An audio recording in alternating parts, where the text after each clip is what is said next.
दोस्तों, गुस्से में बोले गए शब्द दूसरों को दुख पहुंचाते हैं। गुस्से की वजह से हमारी सोचने समझने की शक्ति कमजोर हो जाती है। इसी वजह से काफी लोग गुस्से में ऐसे शब्द बोल देते हैं जिनके लिए बाद में पछतावा होता है। लेकिन मुंह से बोले गए शब्द वापस नहीं आते हैं, इसीलिए बोलते समय बहुत सतर्क रहना चाहिए। आइए जानते हैं इस वीडियो में। पुराने समय में एक संत रोज अपने शिष्यों को और अन्य लोगों को उपदेश देते थे। गांव के अधिकतर लोग संत का बहुत सम्मान करते थे, लेकिन कुछ ऐसे भी थे जो संत को पसंद नहीं करते थे। एक दिन संत से जलने वाला व्यक्ति उनके आश्रम में पहुंचा और सभी लोगों के सामने संत का अपमान करने लगा। लेकिन संत ने उसे पलटकर कुछ भी नहीं कहा।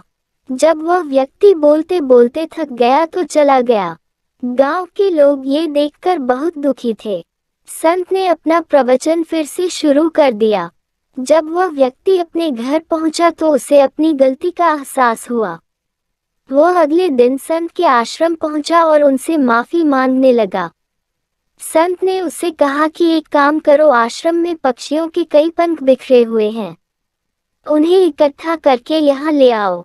उस व्यक्ति ने तुरंत ये काम शुरू कर दिया। कुछ देर बाद वह पंख लेकर आ गया। संत ने उससे कहा कि अब ये पंख अपने नगर के बीच में रखाओ। वह व्यक्ति संत की आज्ञा मानकर नगर के बीच में पहुंचा और सभी पंख रखकर संत के पास पहुंच गया। संत ने उससे फिर कहा कि अब एक और अंतिम काम कर दो, वे सारे पंख वापस लेकर आ जाओ।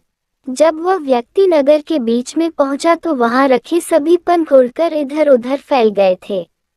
सभी पंखों को इकट्ठा कर पाना उसके लिए बहुत मुश्किल था। वह खाली हाथ ही संत के पास पहुंचा और पूरी बात बता दी। संत ने उससे कहा कि भाई, ठीक इसी तरह जब हम गुस्से में होते हैं तो जो कुछ भी बोलते हैं वह दूसरों को दुख देता है। जब हमारा मन शांत होता है तब हमें गलती का एहसास होता है, लेकिन तब हम कुछ भी नहीं कर सकते हैं। जिस तरह सभी पंखों को इकट्ठा कर पाना संभव नहीं है, उसी प्रकार मुंह से निकले शब्द वापस नहीं लिए जा सकते हैं। इसीलिए गुस्से से बचना चाहिए और कुछ भी बोलते समय बहुत सतर्क रहना चाहिए।